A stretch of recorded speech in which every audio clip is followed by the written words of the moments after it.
जो जेई का पेपर होता है वो आपसे ज्यादा कॉन्सेप्चुअल क्वेश्चन नहीं पूछता। अच्छा। वो आपसे मेमोराइज क्वेश्चन या जो रटने वाले क्वेश्चन होते हैं वो ज्यादा आते हैं, थ्योरेटिकल क्वेश्चन होते हैं इसमें। मैंने क्या किया, पिछले 20 साल का प्रीवियस ईयर एक आता है यूथ पब्लिकेशन की, ठीक है। जिसमें वो ऑल इंडिया जितने भी जेईई के पेपर होते हैं उसका वो प्रीवियस ईयर होता है। लगभग वो 15 से 20 हजार क्वेश्चन होते हैं। अच्छा। सो मैंने एक बार अपने नोट्स रिवाइज कर लिया और उसके बाद मैंने क्वेश्चन लगाना चालू किया। जैसे मेरे जो पेपर आया था उसमें 3 ही न्यूमेरिकल आए थे, वो बड़े बेसिक से न्यूमेरिकल। हेलो दोस्तों, कैसे हैं आप? मैं भाविक भारद्वाज, रेलवे में कार्यालय अधीक्षक। दोस्तों, जैसा कि आप सभी जानते हैं कि आरआरबी जेई का सीबीटी 1 एग्जाम हो चुका है। तो दोस्तों, मैं उम्मीद करता हूं कि आपका एग्जाम अच्छा गया होगा। तो जैसे कि आप सभी की डिमांड आ रही थी कि हमारा जो रेलवे का सीबीटी 2 एग्जाम होगा उसके लिए आपके साथ में स्ट्रेटेजी को शेयर किया जाए। तो दोस्तों, आज हमारे साथ में आरआरबी जेई 2019 में सिलेक्टेड कैंडिडेट हैं, जिनका सिलेक्शन आरआरबी जेई 2019 में हुआ था। हम उनसे मिलते हैं और जानते हैं कि उन्होंने कौन सी स्ट्रेटेजी को फॉलो किया था और कैसे उन्होंने आसानी से सीबीटी 2 एग्जाम को क्रैक किया है। तो आइए दोस्तों, हम उनके पास चलते हैं और जानते हैं। हेलो मयंक जी, कैसे हैं? बढ़िया बढ़िया। मयंक जी, जैसे कि आप जानते हैं कि रेलवे का सीबीटी 1 हो चुका है, तो जो हमारे कैंडिडेट हैं वो ये जानना चाहते हैं कि सीबीटी 2 के लिए कैसे स्ट्रेटेजी को फॉलो किया जाए और कौन सी आपने बुक वगैरह प्रेफर की थी। पहले तो मैं बताना चाहता हूँ, मेरा नाम मयंक चंद्रा है। मैंने रेलवे 2019 के पेपर को पास करके अभी करेंटली मैं जेई इलेक्ट्रिकल फिरोजपुर में कार्यरत हूँ। सो जैसा आपको पता है कि जनरली सीबीटी 1 का पैटर्न है कि 60 प्लस अगर किसी का नंबर आता है जी जी। तो एक अंदर से श्योरिटी आ जाता है कि सीबीटी 2 में जनरली क्वालिफाई हो जाएंगे। जी जी। सो मैंने जब तैयारी की थी सीबीटी 2 के लिए, तो पहले पैटर्न मैं बता देता हूँ। पैटर्न ऐसा है कि सीबीटी 2 में 150 क्वेश्चन आते हैं। अच्छा। इस सेकंड पेपर में टेक्निकल के 100 क्वेश्चन होते हैं। 15 नंबर की फिजिक्स केमिस्ट्री होता है, 15 नंबर की जनरल अवेयरनेस होता है, जी जी। 10 नंबर का इन्वायरमेंट होता है और 10 नंबर का इन्वायरमेंट था और 10 नंबर की कंप्यूटर होती है। ठीक है। सो इसमें ऐसा है कि कुछ पैटर्न तो आपको सीबीटी 1 के भी कॉमन मिल जाएंगे। अच्छा, मतलब जैसे हाँ, जी जी, कुछ ऐसा रहता है कि जो हमारा सीबीटी 1 में आता है वही सेम हमारा सीबीटी सीबीटी 2 में बिल्कुल भी आता है। बिल्कुल। जैसे सीबीटी 1 में साइंस 30 मार्क्स के थे, जिसमें फिजिक्स केमिस्ट्री बायो होता है। ठीक है। सेम ऐसी सीबीटी 2 में 15 नंबर का फिजिक्स केमिस्ट्री है। जैसे आपने सीबीटी 1 में बायो पढ़ा होगा तो बायो से आपने रिलेटेड कुछ इन्वायरमेंट इकोलॉजी पढ़ा होगा, तो कुछ उसका एक्सट्रैक्ट आपको सीबीटी 2 में भी मिलता है। अच्छा। जनरल अवेयरनेस आपने पढ़ा होगा, 15 नंबर का सीबीटी 1 में आता है, सेम वही सीबीटी 2 में है। सो इसमें इंपॉर्टेंट ये है कि आपको टेक्निकल तो आपको करना ही है क्योंकि आप उसके स्पेशलिस्ट हो, आप उसके पेपर दे रहे हो। लेकिन इंपॉर्टेंट ये भी है कि आप जो सीबीटी 1 में आपने जो पढ़ा था उसको रिवाइज करना, क्योंकि आप 40 नंबर्स का आपका ये सीबीटी 1 का भी पार्ट इसमें इंक्लूड होता है। सीबीटी 2 में मतलब 40%, 40 नंबर का 40 मार्क्स का आउट ऑफ 150। अच्छा अच्छा, वो इंक्लूड होता है सीबीटी 2 में। बिल्कुल। साथ ही साथ दोस्तों, मैं आपको बताना चाहूँगा, अभी टेक्स्ट बुक की ग्रांड फिनाले सेल चली हुई है जो कि कल से स्टार्ट हो जाएगी। मतलब 28 दिसंबर से लेकर 31 दिसंबर तक 4 दिन के लिए दोस्तों ये सेल रहेगी। अगर इस बीच में दोस्तों आप टेक्स्ट बुक का ईयरली सब्सक्रिप्शन लेते हैं तो वो आपको मात्र 349 रुपये में मिल जाएगा, अगर आप मेरा कूपन कोड यूज करते हैं जो कि है BHVI के भविक। साथ ही साथ अगर आप 28 दिसंबर को रात में 12 बजे से लेकर 1 बजे के बीच में टेक्स्ट बुक का सब्सक्रिप्शन लेते हैं तो आपको गारंटेड गिफ्ट भी मिलेगा।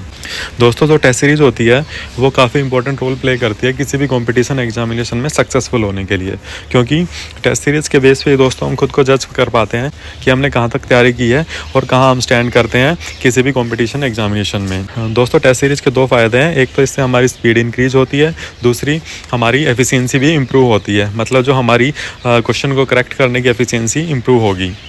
तो दोस्तों, मैं आपको टेक्स्ट बुक की टेस्ट सीरीज़ को रिकमेंड करता हूं, आप इसको फॉलो कर सकते हैं। दोस्तों, लिंक डिस्क्रिप्शन में दिया गया है। उसमें जो 2 नए टॉपिक है, एक टेक्निकल हो गया 100 मार्क्स का। तो ये तो हम एक्सपर्टीज ये मानते हैं कि अगर जो बंदा रेलवे का जेई का एग्जाम दे रहा है वो अपने स्ट्रीम में इतना तो उसका पोटेंशियल होगा कि वो पेपर में नंबर कर ले। एक टॉपिक और बचता है, वो है कंप्यूटर। अच्छा। कंप्यूटर का ऐसा चाहिए है कि कंप्यूटर तो ऐसा है कि आजकल के हर सभी बंदों को बेसिक कंप्यूटर तो आता है। तो आजकल को सभी अपने स्कूल में पढ़ते हैं, चाहे वो गवर्नमेंट स्कूल में हो और प्राइवेट जैसा भी हो। थोड़ा इसमें क्वेश्चन एडवांस पूछ लेता है, तो उसके लिए ज्यादा कुछ एफर्ट नहीं करना है। कोई भी एक यूट्यूब की कोई क्लासेस कर लीजिए, ठीक है। चाहे तो मार्केट में काफी सारे बुक्स अवेलेबल है, कोई भी एक बुक पढ़ लीजिए, सफिशिएंट है। ज्यादा उसके लिए आपको इधर उधर भागने की जरूरत नहीं है। 10 मार्क्स में है, आप नहीं भी पढ़ेंगे 4-5 क्वेश्चन बन ही जाते हैं। जी जी। जिसको स्कोर अच्छा करना है, जिसको लगता है कि मेरा बाकी सब्जेक्ट कमजोर है, तो उसको थोड़ा सा उसमें ज्यादा एफर्ट कर सकता है। ठीक है। सो ये है। कंप्यूटर के लिए मतलब कोई भी एक बुक आप प्रेफर कर सकते हैं, प्रेफर बिल्कुल या फिर यूट्यूब से कर यूट्यूब से कर सकते हैं। यूट्यूब पे तो वैसे जैसे मैंने अपना बताता हूँ, मेरे पास जरा टाइम मिला नहीं था, तो मैंने सरजी क्लासेस करके एक यूट्यूब में वीडियो थे, अच्छा। मैंने उनके लेक्चर्स किए थे। जी। लेकिन मैं वो रिकमेंड इसलिए नहीं करना चाहता क्योंकि वो बहुत वास्ट है। अच्छा। वो वही करे जिसके पास सफिशिएंट टाइम है, जिसके पास बाकी सब्जेक्ट कंप्लीट हो गए हैं और उसके पास इतना टाइम है कि वो उसको अलग से फोकस करना चाहे तो कर ले। अदरवाइज जैसे आपको मैंने बोला, या तो आप बुक्स कर लीजिए, नहीं भी कर सकते हैं तो आप कोई भी टेस्ट सीरीज जो आप लगा रहे होंगे, टेस्ट सीरीज में आजकल क्या होते हैं, क्वेश्चंस आते हैं तो क्वेश्चन के शॉर्ट नोट्स बना के आप उसको रिवाइज कर सकते हो। अच्छा, वो सफिशिएंट है उसके लिए। अच्छा, जैसे आपका CBT 1 एग्जाम हुआ था, तो उसके बाद जैसे CBT 2 हुआ, तो आपको टाइम कितना मिल गया था उसके बीच में? CBT 1 का जब रिजल्ट आया था, मुझे याद है हमारा रिजल्ट 30 या 31 जुलाई को आया था। ठीक है। और विद इन 15 डेज में हमारा CBT 2 का पेपर था। मतलब लोगों को टाइम बिल्कुल नहीं मिला, नहीं मिल पाया था, 15 दिन के अंदर 15 दिन के अंदर उसने CBT 2 करा दिया था। अच्छा। तो मैं तो यही बोलना चाहूंगा, जितने भी एस्पिरेंट्स जो हैं, जिनको लग रहा है कि हाँ मेरा 60+ नंबर आ रहा है, वो अभी से तैयारी में चालू कर ले, क्योंकि बाद में टाइम नहीं मिलने वाला। तो फैक्टर ऑफ सेफ्टी के लिए आप टेक्निकल अभी चालू कीजिए। हफ्ते में 1 या 2 दिन आप जो आपका CBT 1 का जो सिलेबस जाने में से बोला था, वो रिवाइज कर लीजिए, वो सफिशिएंट है। और टेक्निकल आपकी जो बीटेक थी वो किस फील्ड से थी वैसे? वैसे तो मैं अभी इलेक्ट्रिकल में कार्यरत हूँ, लेकिन मेरा जो कोर ब्रांच है वो मैकेनिकल है। मैकेनिकल से हाँ, बीटेक। इसमें मैंने पहले भी बताया था कि ये इलेक्ट्रिकल और मैकेनिकल का पोस्ट ऐसा है रेलवे में जो इंटरचेंजेबल है। अच्छा। मतलब ऐसा हो सकता है कि मैकेनिकल वाला कोई क्वालिफाई हो और उसको पोस्टिंग मिल जाए इलेक्ट्रिकल का कोई डिपार्टमेंट, या सेम इलेक्ट्रिकल का कोई बंदा हो जो उसको मैकेनिकल का कोई डिपार्टमेंट मिल गया। मैकेनिकल में मतलब कैरेज वैगन हो गया, शेड लोको शेड्स वगैरह हो गए, इलेक्ट्रिकल में TRD हो गया, उसके बाद आपका रोलिंग स्टॉक वाले हो गए। तो काफी सारे स्कोप है इसमें, डाइवर्सिफाइड इसका जो पोस्ट होते हैं। तो पॉसिबिलिटीज ऐसा हो सकता है कि आपको कोर डिपार्टमेंट ना मिलके आपको इलेक्ट्रिकल का कोई मिल जाए या मैकेनिकल का मिल जाए। तो जैसे मेरा जो तैयारी था, मैंने क्योंकि मेरा बीटेक मैकेनिकल से था, तो मैंने मैकेनिकल से ही तैयारी किया था। अच्छा अच्छा। सो मैं जो तैयारी था मेरे पास एक्चुअली मैं 1 साल मैंने गेट का कोचिंग किया था। अच्छा। तो मेरे पास एक अपना तो नोट्स था ही, लेकिन प्रॉब्लम ये है कि जो जेई का पेपर होता है वो आपसे ज्यादा कॉन्सेप्चुअल क्वेश्चन नहीं पूछता। अच्छा। वो आपसे मेमोराइज क्वेश्चन या जो रटने वाले क्वेश्चन होते हैं वो ज्यादा आते हैं, थ्योरेटिकल क्वेश्चन होते हैं इसमें। अच्छा अच्छा। तो थोड़ा सा बस प्रॉब्लम यही है इसमें, एज जो होता है ये डिप्लोमा वाले को ज्यादा होता है, क्योंकि डिप्लोमा वाले जनरली किसी का थ्योरेटिकल ज्यादा पढ़ते हैं, और जो डिग्री वाले होल्डर्स होते हैं बीटेक वाले, इनका न्यूमेरिकल ज्यादा स्ट्रांग होता है। अच्छा। तो मैंने फोकस यही किया था, मैंने ज्यादा न्यूमेरिकल ना करके मैंने थ्योरेटिकल में ज्यादा स्ट्रांग किया था। तो जैसे उसके लिए मैंने क्या किया था कि थोड़ा बहुत मेरा बेसिक स्ट्रांग था, मतलब एकदम ऐसा भी नहीं अच्छा था। मैंने क्या किया, पिछले 20 साल का प्रीवियस ईयर एक आता है यूथ पब्लिकेशन की, जिसमें वो ऑल इंडिया जितने भी जेईई के पेपर होते हैं उसका वो प्रीवियस ईयर होता है। लगभग वो 15 से 20 हजार क्वेश्चन होते हैं। अच्छा। सो मैंने एक बार अपने नोट्स रिवाइज कर लिया और उसके बाद मैंने क्वेश्चन लगाना चालू किया। अच्छा। तो मैंने 1 महीना या 1.25 महीने के आसपास में मैंने वो अपने जितने सिलेबस थे मैंने कर लिया। उसमें मैंने एक चीज मतलब ध्यान इतना रखा था कि मैं एक भी न्यूमेरिकल ना लगाऊं, और वही था भी मेरे ख्याल से मेरे जो पेपर आया था उसमें 3 ही न्यूमेरिकल आए थे, वो बड़े बेसिक से न्यूमेरिकल थे। अच्छा। मतलब सिंपल पुट द फॉर्मूला वाला क्वेश्चंस थे। ठीक है। उसके बाद मैंने नोट्स और प्रीवियस ईयर लगाने के बाद मैंने टेस्ट सीरीज चालू किया था। हाँ, ठीक है। सो टेस्ट सीरीज के लिए मैं स्पेशली बोलना चाहता हूँ कि मेरे नंबर्स कभी भी टेस्ट सीरीज में अच्छे नहीं आए। अच्छा। मतलब आउट ऑफ 150 मेरे हमेशा जो रेंज होता था वो 75 80 85 के आसपास ही रहता था। अच्छा। तो लोग कभी भी इस चीज से डिमोटिवेट ना हो। सबसे इंपॉर्टेंट चीज है कि आप जब टेस्ट दो, टेस्ट के बाद उसका नोट्स बनाओ। अच्छा। और मैं बता दूं इतना बेनिफिशियल है वो नोट्स, मुझे आज भी कोई भी अगर जेई लेवल का पेपर हो तो उसके लिए सबसे बेस्ट है वो नोट्स, क्योंकि टेक्स्ट बुक में ना, सब टेक्स्ट बुक से मैंने टेस्ट अपना दिया था। अच्छा। तो जैसे आप टेस्ट दोगे तो हर क्वेश्चन के बाद डिटेल सॉल्यूशन देता है। ठीक है। तो वो सॉल्यूशन में जो डिस्क्रिप्शन तो बहुत इंपॉर्टेंट होता है, क्योंकि उसी से क्वेश्चन अगले उसमें बनते हैं। अच्छा। अच्छा। तो यही था मेरा। सो मतलब जैसे टेस्ट सीरीज में ये भी रहता है ना, जैसे कोई भी क्वेश्चन है, फिर हाँ, उसका जो ऑप्शन रहता है बिल्कुल वाला, बिल्कुल, फिर उसके नीचे एनालिसिस होता है। जो एनालिसिस वो देता है ना वो अच्छा है, क्योंकि वो चारों ऑप्शन को एनालिसिस करके आपको बता देगा कहाँ पर क्या पॉसिबिलिटीज हो सकता है। अच्छा। या कुछ ऐसे नए टॉपिक्स होते हैं, तो मैंने कोई ज्यादा उसमें वो नहीं किया, अपना नोट्स किया और बस जो अपना मेरा जो थ्योरेटिकल नोट्स था और जो मैंने टेस्ट सीरीज से बनाया था नोट्स, बस इसी को फॉलो अप किया था। ठीक है। और कुछ करने की जरूरत इसमें बिल्कुल नहीं है।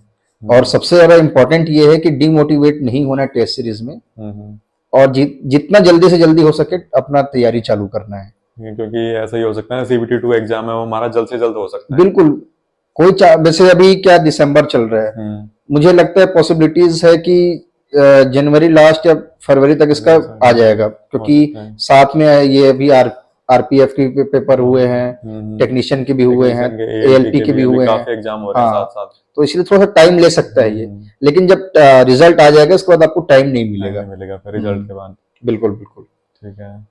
और जो आपके जैसे मार्क्स आए थे CBT 2 एग्जाम में, वो आपको याद है कितने आए थे?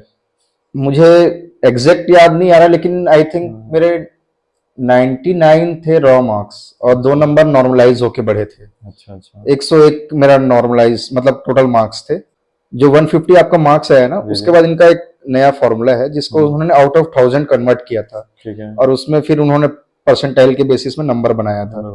तो उसमें मेरा 675 या 80 समथिंग था, एग्जैक्ट याद नहीं, इतना था आउट ऑफ 1000। तो जैसे आपका एग्जाम जो हुआ था CBT 2, वो शिफ्ट में हुआ था, अलग अलग शिफ्ट में, या हाँ, एक ही शिफ्ट में हो गया था? 3 शिफ्ट में हुआ था। 3 था। शिफ्ट मुझे याद आ रहा, 3 शिफ्ट हुआ था इसका। इसलिए नॉर्मलाइजेशन हुआ। नॉर्मलाइजेशन, हाँ, क्योंकि अगर एक शिफ्ट में होता तो फिर हमारा नॉर्मलाइजेशन नहीं होता। नंबर ऑफ कैंडिडेट्स ज्यादा होते हैं। जैसे पिछले बार आपको पता है 14,000 वैकेंसी आई थी। जी। और CBT 1 से जब CBT 2 जाता है तो 15 टाइम्स को आप कॉल करते हैं। हाँ, जी। तो इसीलिए नंबर ऑफ कैंडिडेट ज्यादा हो गए थे उसमें। इस बार हो सकता है कि 1 या 2 शिफ्ट में हो जाए। कोशिश, मुझे तो लगता है 1 शिफ्ट में सफिशिएंट हो जाएगा, क्योंकि 1,20,000 के आसपास स्टूडेंट है जो क्वालिफाई होंगे। जी, क्योंकि इस बार वैकेंसी हमारी कम है। हाँ, पिछले बार से जस्ट हाफ है। सो पॉसिबिलिटीज है कि 1 मैक्सिमम होगा तो 2 शिफ्ट होगा। 2 शिफ्ट में हो सकता है। अच्छा, जैसे बुक वगैरह कोई प्रेफर करना चाहें जैसे CBT 2 एग्जाम के लिए, जो हमारा टेक्निकल सब्जेक्ट है, तो कोई बुक है ऐसी जो प्रेफर कर सकते हैं? बुक पहले क्या होता था, पहले ना प्रीवियस ईयर के ज्यादा हमको क्वेश्चंस मिलते नहीं थे, ऑप्शंस थे नहीं। अच्छा। तो मैं तो प्रिफर यही करूंगा, अगर जैसे किसी के पास नोट्स नहीं है तो वो ट्राई करे। SK चंद की बुक आती है, RK जैन आती है, ये सब बुक ट्राई कर सकते हैं। लेकिन मैंने वही बताया कि इसमें डिटेल में नहीं जाना। कॉन्सेप्ट क्लियर करने के चक्कर में जाओगे, ये पेपर कॉन्सेप्ट क्लियर नहीं है, ये आपसे थ्योरेटिकल क्वेश्चन पूछेगा। आपका कॉन्सेप्ट कितना भी क्लियर हो, लेकिन आपको थ्योरेटिकल नॉलेज नहीं है तो फिर ये इसमें प्रॉब्लम होगा। ये स्पेशली मैं उन लोगों को बताना चाहता हूँ जो बीटेक होल्डर्स हैं। अच्छा।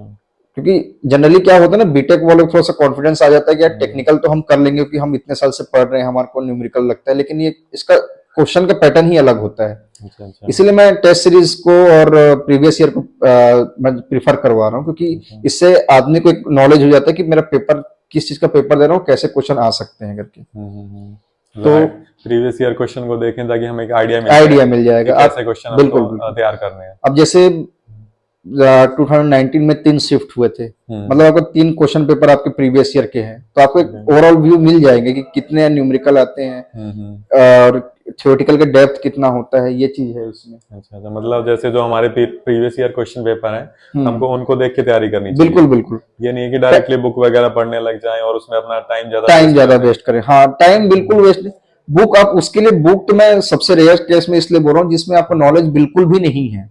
मतलब ऐसा है कि उस सब्जेक्ट के बारे में आपका नॉलेज बिल्कुल जीरो है, तब आप जाओ। अदरवाइज ये जो पेपर है ये बुक की डिमांड नहीं करता कि आपको उतना नॉलेज होना चाहिए। अच्छा। सो जस्ट कि आप अपना नोट्स रखो और टेस्ट सीरीज दो, सफिशिएंट है, इससे ज्यादा कुछ नहीं लगता है इसके लिए। जी जी। अच्छा सर, आप फाइनली हमारे कैंडिडेट को कुछ बताना चाहेंगे कि कैसे वो अपनी तैयारी कर रहे हैं और कैसे मोटिवेट रहे हैं, ऐसा कुछ? मैं यही बोलना चाहूंगा कि इसके लिए कुछ ज्यादा ऐसा नहीं है कि आप दिन में 8-8, 10-10, 12 घंटा काम, बहुत लाइट का तैयारी करना है इसका। आप 4 से 5 घंटा बस तैयारी करो, वो सफिशिएंट है, 4-5 घंटा इज इनफ है। लेकिन हाँ, आप आज से चालू करो तो आपके लिए फायदेमंद है। आप ये मत वेट करो कि मेरा रिजल्ट आएगा तब मैं देखूंगा तैयारी, तब आपको टाइम नहीं मिलेगा और फिर आप थोड़ा हेपेजाडस हो जाओगे, फिर एट द एंड में जैसा आपका पेपर जाना चाहिए था वैसा नहीं हो पाएगा। सो ऑल द बेस्ट, आराम से तैयारी करिए, कोई दिक्कत इसमें ऐसा सच पेपर में है नहीं।